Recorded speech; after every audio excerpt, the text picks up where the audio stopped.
At first glance, you might be tempted to think of Oakland Cemetery in Iowa City, Iowa, as nothing more than your average suburban graveyard. But don't be fooled. Tucked away inside the iron gates of this cemetery sits a black angel statue. It's a winged figure that's so menacing that anyone who dares to touch it is said to fall victim to one of its curses. The 8-foot statue watches diligently over the Feld Everett family plot near the center of the cemetery. And according to the countless legends that surround the grave marker, if you fail to heed the warnings and touch the faded black figure, you will die, no questions asked. The curse is one that has scared late-night thrill seekers for decades. And while it seems fitting to affix such a legend to a statue that's so eerie, the Dark Angel of Iowa City was actually once a really beautiful monument that was made for a woman's sorrow. The elaborate statue was commissioned by Teresa as a symbol of the sadness that she had experienced during her life due to the loss of her young son and husband. The angel, then a shimmering gold statue, was officially installed in November of 1912.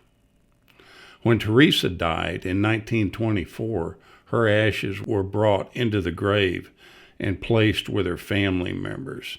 And according to the legend, this is where things started to take a turn for the strange. A few years after she passed away, the bright and golden statue suddenly turned black, starting with the eyes and then slowly progressing over the head of the angel, and it crept all the way down the statue as if it were melting away. There have been many theories about the statue's strange color change over the years. Some people claim that Teresa was secretly a witch who was changing the color of the statue as the curse took hold. Others have whispered about a promise that Teresa broke while she was still alive, one in which she swore that she would always be faithful to her husband, even after death. When she allegedly failed to keep that promise, the curse was cast on the angel. You can imagine that the statue has become a Halloween favorite, a special destination for the people of Iowa City and also around the country. One of the most famous stories revolving around the Black Angel of Oakland Cemetery involves a young woman who visited the statue on a full moon, and she kissed her feet. Locals say that she dropped dead within 6 months. Another tale tells of a skeptical man who visited the statue with a group of friends, boasting about how he didn't believe in these legends. His friends dared him to touch the statue, and when he did, he died on the spot, victim of a massive heart attack.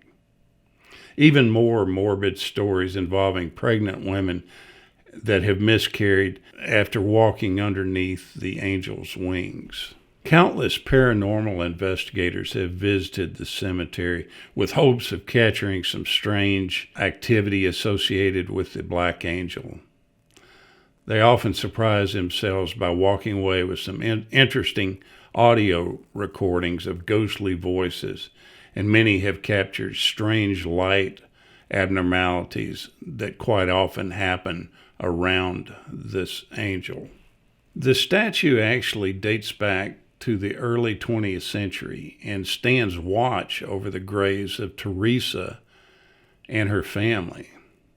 Teresa had moved to Iowa City with her son Eddie in the late 1800s, where she worked as a midwife until about 1891, when Eddie contracted meningitis and died.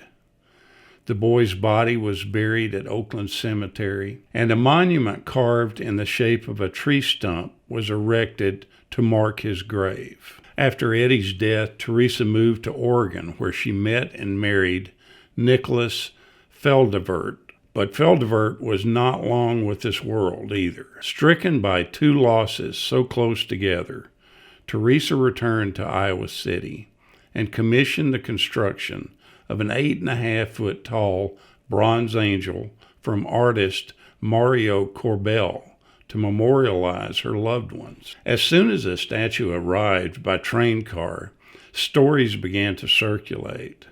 When the statue was erected in 1913, Eddie's monument was moved to stand beside it, while the ashes of Nicholas were placed within the statue's base. When Teresa passed away in 1924, her ashes joined her late husband. Curiously, there's no death date on Teresa's name on the base, fueling the mystery of the statue. Now, I have to admit, this is an ominous figure when you get to this location in the cemetery. I go to a lot of cemeteries, and I've seen a lot of memorials and grave markers. But I have to admit, this one really was one that I will remember for a long time. It's beautiful, and the cemetery is gorgeous.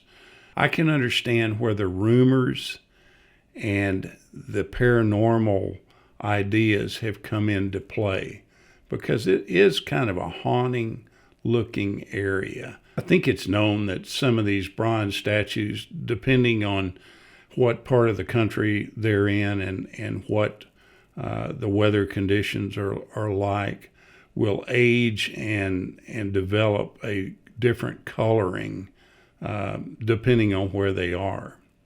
And so I think probably that's exactly what's happened here. It's fun to think about the paranormal with this and try to stretch it in any direction that you possibly could. But the bottom line is that it was originally done for Eddie, the son that died of meningitis. Now, a lot of people say that he was actually murdered by Teresa herself. I kind of doubt this, and I think that the statue is not a sign of her guilt, but a sign of her love for her son. Thank you so much for watching.